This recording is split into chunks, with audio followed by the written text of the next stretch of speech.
নমস্কার, কেমন আছেন সবাই? রিশানের লাইফস্টাইলের পক্ষ থেকে সবাইকে স্বাগত জানাই। আজ সকাল থেকে উঠে নানান রকম কাজে ব্যস্ত পড়েছি। এখানে মেশিনে মোটামুটি কাপড় কাচা রেডি। এবার ববি পিসি ওপরে গিয়ে ছাদে গিয়ে সব মিলে আসতে হবে। বাজে 10টা 15। এখানে ইনি নিজের মতন খেলতে ব্যস্ত, কিন্তু ওর সাথে খেললে তো হবে না, তাই সকাল সকাল গরম গরম চা খাওয়ার পর নিজের কাজে লেগে পড়েছি।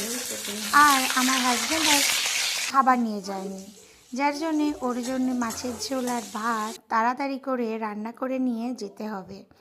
এদিকে ছেলেকেও চান করিয়ে নিয়েছি, কারণ আমি যাওয়া মানেই আমার সাথে সাথে উনিও যাবেন। আর ওনাকে চান করানো মানে তার একটা বিরাট বড় ব্যাপার। চান করার আগে একরকম ব্যাপার, কারণ দৌড়াদৌড়ি করে তেল মাখানো একটা পর্ব চলে, তারপর স্নান একটা পর্ব, তারপর তৃতীয় অন্তিম পর্ব বলতে পারেন এই চুল আঁচড়ানো এবং মুখে ক্রিম মাখা।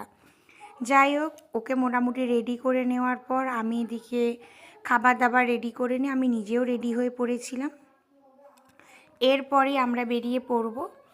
আর ওর বায়না যে ওর বাবার সাথে যাবে যখন দেখা করতে, তখন বাবাকে দিতে হবে, মানে চকলেট। আমরা এই যে চলেছি ওর বাবাকে খাবার দিতে। আর সত্যি এটা আমাদের পুরুলিয়ার সাহেব পার্ক, তার পার দিয়ে আমি চলেছি ছেলেকে নিয়ে। আর এই যে চলে এসেছি আমার হাজব্যান্ডের অফিসে, আর ও খাবারটাও নিয়ে নিল। ব্যাস আজ এই